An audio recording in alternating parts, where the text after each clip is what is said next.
जय हिंद दोस्तों, आप सभी का आपके अपने YouTube channel study with Anil sir पर स्वागत है। सुबह के 6 बज चुके हैं और हम हाजिर हो गए हैं आपकी परीक्षा की तैयारी को और बेहतर करने के लिए सामान्य विज्ञान बायोलॉजी की एक और वीडियो लेकर।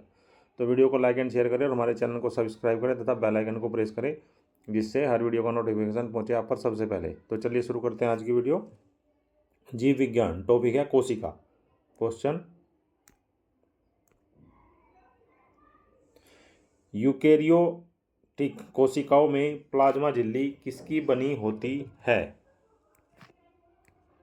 ऑप्शन 1 फास्फोलिपिड की, ऑप्शन 2 लाइपोप्रोटीन की, ऑप्शन 3 प्रोटीन की, ऑप्शन 4 उपरोक्त में से कोई नहीं। यूकेरियोटिक कोशिकाओं की प्लाज्मा झिल्ली फास्फोलिपिड की बनी होती है। किसकी? फास्फोलिपिड की बनी होती है। प्लाज्मा झिल्ली में फास्फोलिपिड के अलावा ग्लाइकोलिपिड, स्फिनोलिपिड, प्रोटीन व कार्बोहाइड्रेट भी पाया जाता है। नेक्स्ट क्वेश्चन, निम्न में से कौन सा जीव द्रव्य अंग यूकेरियोटिक कोशिका में प्रोकैरियोटिक कोशिका के समान माना जाता है? Option 1 mitochondria, option 2 lysosome, option 3 Golgi body, option 4 उपयुक्त में से कोई नहीं। तो माइटोकॉन्ड्रिया और क्लोरोप्लास्ट दोनों कोशिकांग यूकेरियोटिक के अलावा प्रोकैरियोटिक कोशिका के जीव द्रव्य में पाए जाते हैं। इसी कारण प्रोकैरियोटिक व यूकेरियोटिक कोशिका के बीच अंतः सहजीवन का सिद्धांत लागू होता है। आपका आंसर है माइटोकॉन्ड्रिया।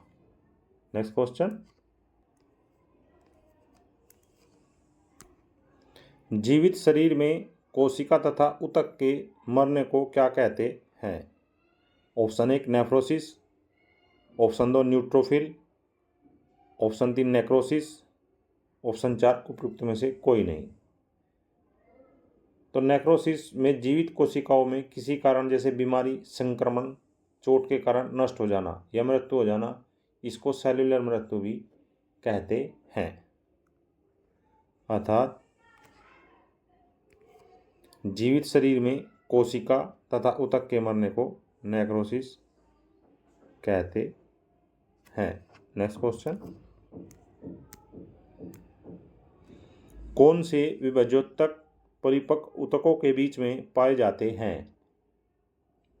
ऑप्शन 1 इंटरकैलरी, ऑप्शन 2 पार्श्व, ऑप्शन 3 शीर्षस्थ, ऑप्शन 4 प्राइमरी। विभाजोत्तक पादपों की वृद्धि में सहायक हैं। यह 3 प्रकार के होते हैं: apical meristem, intercalary meristem, lateral meristem. Intercalary यह पत्तियों के आधार पर इंटरनोड के पास स्थित होते हैं। नेक्स्ट क्वेश्चन, निम्नलिखित में से कौन सी सबसे छोटी जीवित कोशिका होती है? ऑप्शन 1 मोलस्का, ऑप्शन 2 विषाणु, ऑप्शन 3 फफूंदी, ऑप्शन 4 जीवाणु। सबसे छोटी जीवित कोशिका माइकोप्लाज्मा अर्थात जीवाणु है। इसमें प्लाज्मा झिल्ली ही पाई जाती है, कोशिका भित्ति अनुपस्थित रहती है। इस कारण इन्हें पादप जगत का जोकर भी कहा जाता है। नेक्स्ट क्वेश्चन, पादप कोशिका जंतु कोशिका से किस उपस्थिति के कारण भिन्न है? ऑप्शन 1 हरित लवक, ऑप्शन 2 कोशिका झिल्ली, ऑप्शन 3 केंद्रक, ऑप्शन 4 कोशिका भित्ति। तो पादप कोशिका जंतु कोशिका से हरित लवक की उपस्थिति के कारण भिन्न है, क्योंकि हरित लवक पादप कोशिका में उपस्थित होते हैं जबकि जंतु कोशिका में हरित लवक अनुपस्थित रहते हैं। नेक्स्ट क्वेश्चन, कोशिका के फूलने का क्या कारण है? ऑप्शन 1 मछली, ऑप्शन 2 अपघटन, ऑप्शन 3 एंडोस्मोसिस या फिर ऑप्शन 4 प्लाज्मोलाइसिस। कोशिका का फूलना एंडोस्मोसिस के कारण होता है। एंडोस्मोसिस में कोशिका को अल्पशास्त्री विलयन के अंदर रखते हैं, जिससे जल विलायक माध्यम से कोशिका के अंदर प्रवेश करता है। नेक्स्ट क्वेश्चन, निम्नलिखित में से किसमें बहुस्तरीय एपिडर्मिस पाई जाती है? ऑप्शन 1 अमरबेल, ऑप्शन 2 हेरिएंथस, ऑप्शन 3 बोरहेविया या फिर ऑप्शन 4 नीरियम। बहुस्तरीय एपिडर्मिस नीरियम में पाई जाती है। इसमें पत्तियों, जड़ों, तनों में बहुस्तरीय एपिडर्मिस पाई जाती है। नेक्स्ट क्वेश्चन, क्यूटिकल किस में अनुपस्थित होते हैं? क्यूटिकल किस में अनुपस्थित होती है? ऑप्शन 1 फल में, ऑप्शन 2 पत्ती में, ऑप्शन 3 जड़ में, ऑप्शन 4 तने में। तो क्यूटिकल जड़ में अनुपस्थित होती है। क्यूटिकल एपिडर्मिस की सुरक्षा का कार्य करती है। यह जल विरागी सतह है जो तने, पत्तियां, फल आदि में पाई जाती है, जो जल की हानि और वाष्पोत्सर्जन की दर को कम करती है। नेक्स्ट क्वेश्चन, विशिष्ट एपिडर्मल कोशिकाएं जो स्टोमेटल छिद्रों के आसपास पाई जाती है उसे क्या कहते हैं? ऑप्शन 1 सहायक कोशिकाएं, ऑप्शन 2 गार्ड कोशिकाएं, ऑप्शन 3 एसेसरी कोशिकाएं, ऑप्शन 4 एपिथीपियल कोशिकाएं।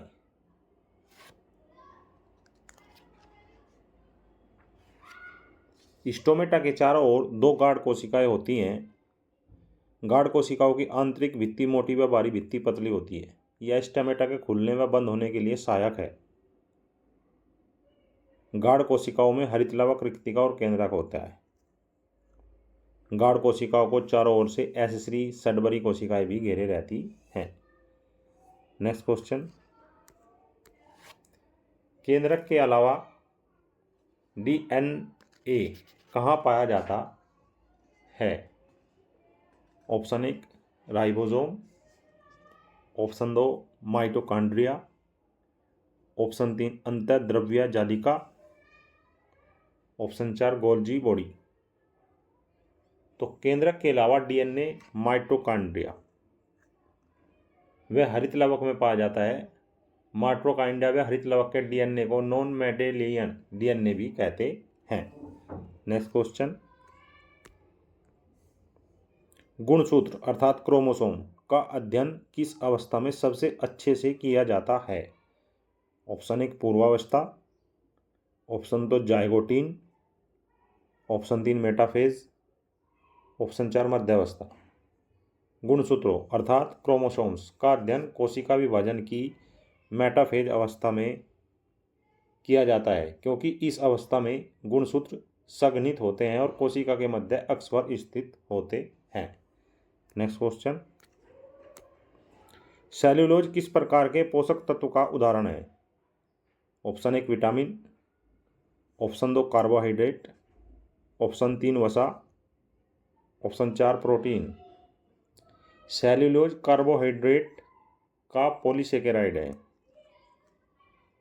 कार्बोहाइड्रेट में glucose, fructose, galactose, starch, maltose, lactose आदि आते हैं। अतः सेल्यूलोज कार्बोहाइड्रेट का एक उदाहरण है। नेक्स्ट क्वेश्चन,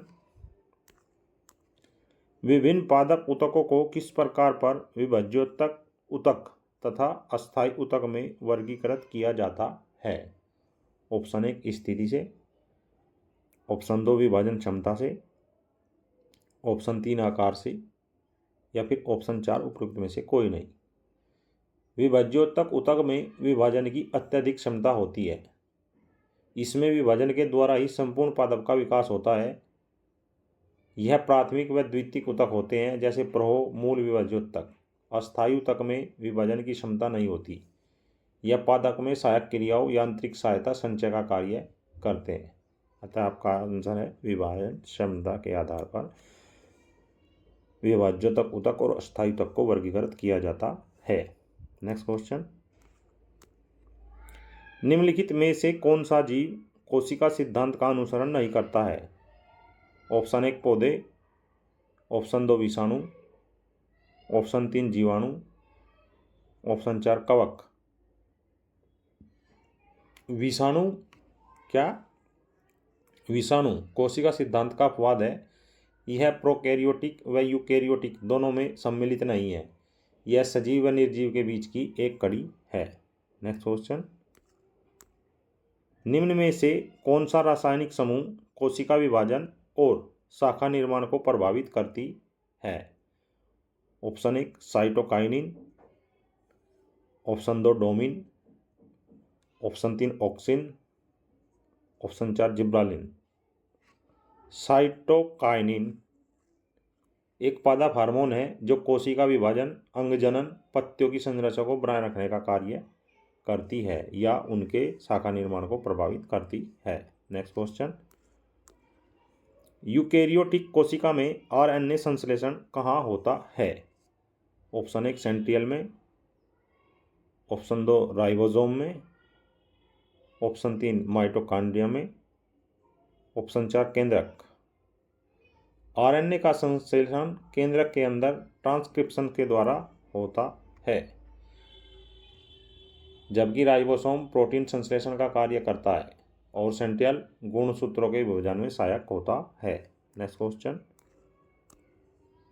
कोशिका का कौन सा गुण कुछ पदार्थों को कोशिका के भीतर और बाहर आने जाने की अनुमति देता है?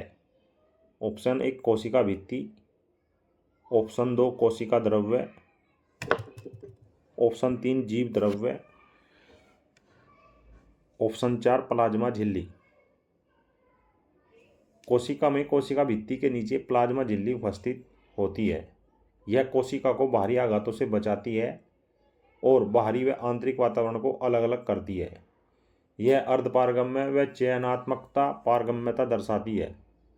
इसके द्वारा ही गैसों, आयन, आवेशित आयन, सूक्ष्म अणुओं का आदान प्रदान होता है। अतः आपका आंसर है प्लाज्मा झिल्ली। नेक्स्ट क्वेश्चन, समान कोशिकाओं के समूह को उनके कार्य के अनुसार क्या कहते हैं? ऑप्शन 1 ऊतक, ऑप्शन 2 अंगतंत्र, ऑप्शन 3 कोशिकीय संगठन, ऑप्शन 4 अंग। समान कोशिकाओं के संगठन को ऊतक कहते हैं। ऊतकों के समूह के द्वारा आगे अंगों का निर्माण होता है। नेक्स्ट क्वेश्चन, घास की पत्तियों का खुलना मुड़ना किसके कारण होता है? ऑप्शन 1 इनमें उच्च स्तर की सिलिका होती है, ऑप्शन 2 इनमें स्टोमेटा दोनों तरफ होते हैं, ऑप्शन 3 इनमें विशेष प्रकार की बुलिफॉर्म कोशिकाएं पाई जाती हैं, या फिर ऑप्शन 4 उपरोक्त में से कोई नहीं। तो घास एक बीजपत्री पादप होते हैं। इनकी पत्तियों की मीसोफिल पर्णमध्योतक के ऊपर बुलिफॉर्म कोशिकाएं उपस्थित होती है जो पत्ती के बंद व खुलने में सहायक होती हैं। अतः आपका आंसर है इनमें विशेष प्रकार की बुलिफॉर्म कोशिकाएं पाई जाती हैं जो घास की पत्तियों का खुलना व मोड़ना का कारण होती हैं। तो दोस्तों, ये थी आज की video. I hope this video will very help to preparation your examination. So friends, comments box में कमेंट जरूर करें और हमें सपोर्ट करें। जय हिंद, जय भारत।